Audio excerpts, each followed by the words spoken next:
everyone, welcome to Class 12 Business Studies. In our previous video lecture, we have already discussed the principles given by F.W. Taylor. And now in today's session, we are going to deal with techniques of scientific management given by Frederick Taylor. So there are 4 techniques of scientific management developed by Frederick Winslow Taylor, which are functional foremanship, work study techniques, standardization and simplification of work, and the last one is differential piece wage system. So let's discuss each technique one by one. So we are starting with our first technique, that is functional foremanship. Foreman refers to manager or supervisor at the operational level. It's a managerial figure that comes in direct contact with the workers on a day-to-day basis. This technique is an extension of our previously learned principle, that is division of work, given by Henry Fayol. I hope you know what is division of work is. It is nothing but dividing the whole organization's work into small tasks or units and thereby assigning it to trained specialists, which will ultimately lead to specialization. But Taylor developed this technique, that is functional foremanship, in order to apply specialization in operational level, at the operational level. As per Taylor, foremen should have intelligence, education, knowledge, good judgment, honesty, grit, good health and energy. But he thought one single supervisor or manager cannot be expert in all the areas, or one single supervisor cannot be found with all these qualities which I have mentioned before. So he proposed that different specialists must be appointed at the supervisory level, and each specialist must be given work to his or her capabilities or qualities. This technique aims to improve the quality of supervision at the supervisory level by appointing 8 different specialists or 8 different foremen in order to manage the workers. In order to give instructions or guide the workers, Taylor proposed that there should be 8 specialists or 8 foremen at the supervisory level. These specialists or foremen are classified into 2 departments, that is planning department and production department. Out of these 8 foremen, 4 will work under planning department and they'll be responsible for planning activities, whereas the other 4 will work under production department and they'll be responsible for execution activities. As you can see in this flow chart, planning in charge is separated from production in charge. Taylor insisted that planning activities or thinking activities must be separated from execution activities or implementation activities. And under each in charge, under each department, 4 foremen are appointed. Under planning in charge, there's instruction card clerk, route clerk, time and cost clerk, disciplinarian. And under production in charge, again there are 4 foremen, which are speed boss, gang boss, repair boss, and last one, inspector. And now we will discuss the role of 8 foremen under planning and production in charge. Our first foreman under planning in charge is route clerk. He specifies or designs all the route or steps for carrying out production activity. Our second foreman is instruction card clerk. As the name itself suggests, he is responsible to prepare and give instructions to the workers in order to make them understand about their jobs. Next is time and cost clerk. This clerk's role is to set date and time for starting and completing a task, and preparing cost sheet. Our last specialist or foreman under planning in charge is disciplinarian. He has to make sure that everyone in the organization, all the workers are following rules and regulations, and he has to ensure that there's a orderly performance of the work in the workplace. Now let's discuss the other four foremen or specialists under production in charge. First one is speed boss. His main work or concern is to make sure that there's a accurate and timely completion of work from the workers. Gang boss is responsible to arrange materials, machines and tools and keep them ready to use for the workers. Repair boss. He has to maintain the machines and tools in proper working condition. Last foreman is inspector. He has to oversee or check the quality of product produced by the workers. Our second technique is work study technique given by F.W. Taylor.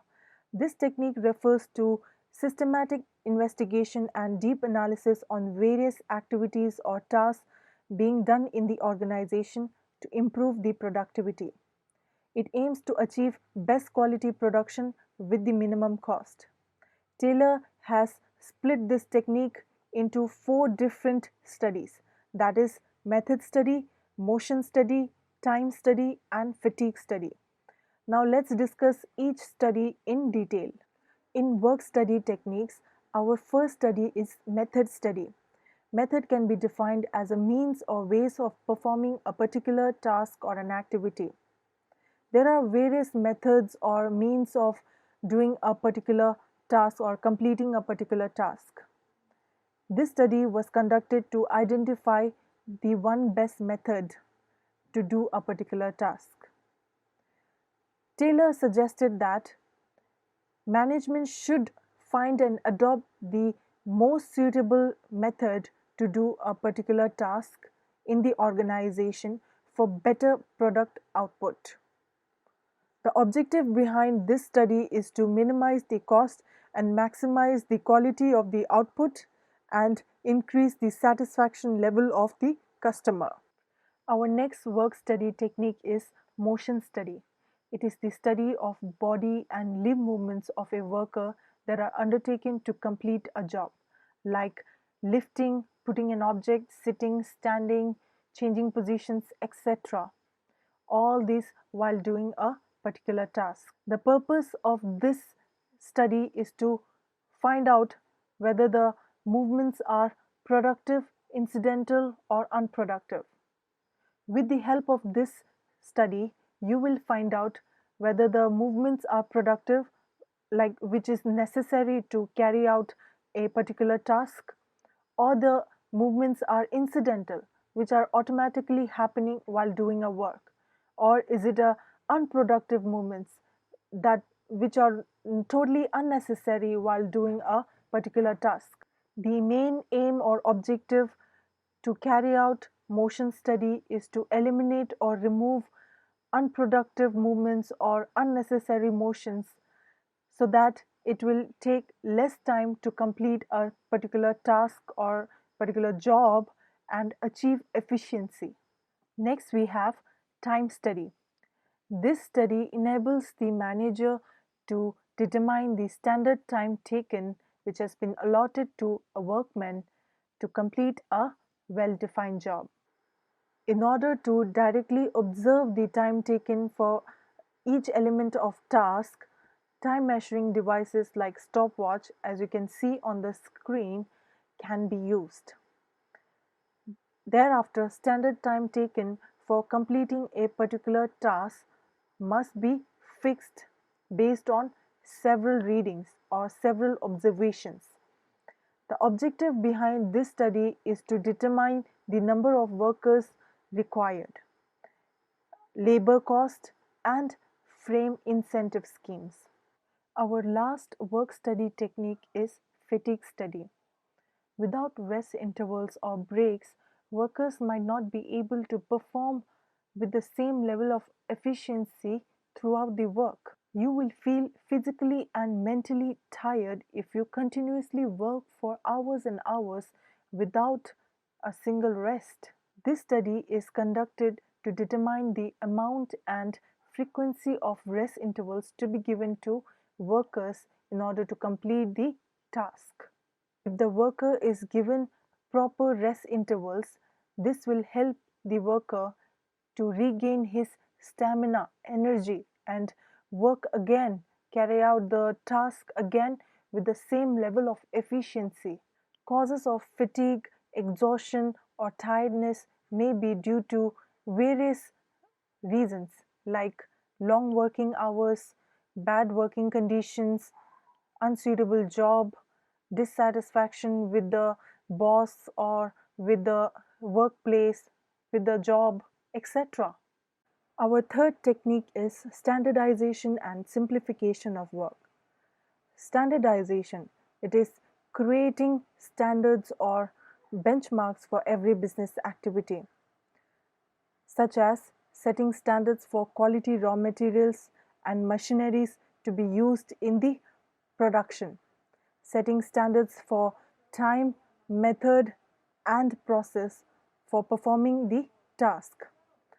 You can even establish standards for product based on its quality, design, shape, sizes, varieties, etc. So, in the business organization, standards are established for each and every activity so that actual performance can be evaluated and necessary actions can be taken. If we follow certain standards, then we will be able to produce products of same type, same size, and same features. If we standardize our raw materials, good quality products can be produced and it will help build excellence. Setting standards will increase the efficiency or performance of workers and machines as well. And now, simplification of work. Simplification means eliminating or removing superfluous, unnecessary sizes, varieties, and dimensions of a product. It means production stoppage of unnecessary types, varieties, sizes, quality, designs, shapes, weight, etc. of a product. If a sanitizer manufacturing company produces the same product of different sizes like in 10 ml, 20 ml, 30 ml, 50 ml, 100 ml, 1 liter, 2 liter, 3 liter, 4 liter, up to 20, 50 liters, it is unnecessary to produce the same product of various sizes. If simplification of work technique is adopted, it will help in saving cost, saving labor, saving machineries, saving tools. In other words, it will help in optimum utilization of resources like men, material, machines, tools, etc. Our fourth and last technique of scientific management given by Frederick Winslow Taylor is differential piece wage system. This system or technique means difference in the pay or wages for different workers based on the work done. This technique was developed to differentiate between the efficient and inefficient workers. Wages are given on the basis of units of production, not on the basis of time invested in the work. This system has two different wage rates. One is higher wage rate kept for efficient workers and the other one is lower wage rate kept for inefficient workers. In this system, a standard output or unit of production is decided in advance by the company for the workers. And those workers who are able to achieve or produce the standard output are given higher wage rate, and those who won't be able to produce the standard output are given lower wage rates.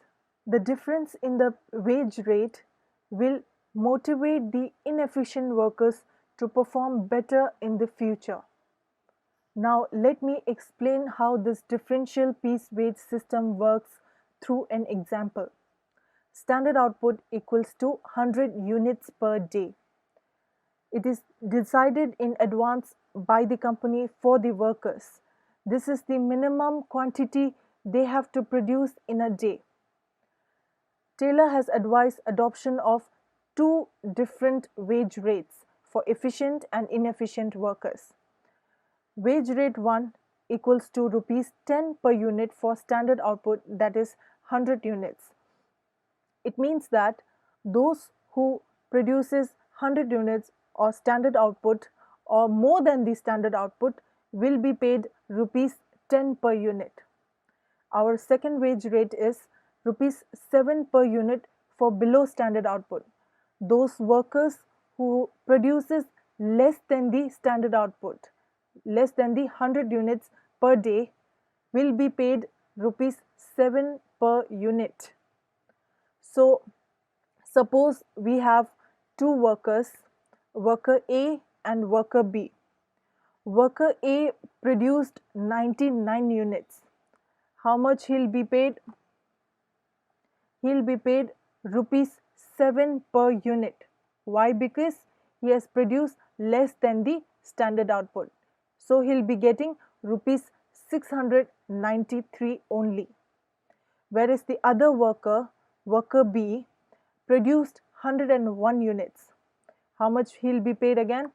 He'll be paid rupees 10 per unit. Why? He has produced more than the standard output. So he'll be getting rupees 1010 rupees.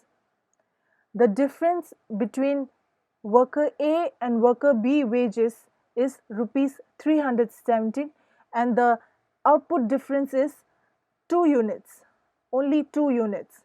So it is enough for the worker A, for the inefficient worker, to be motivated to perform better in future, to produce more in future.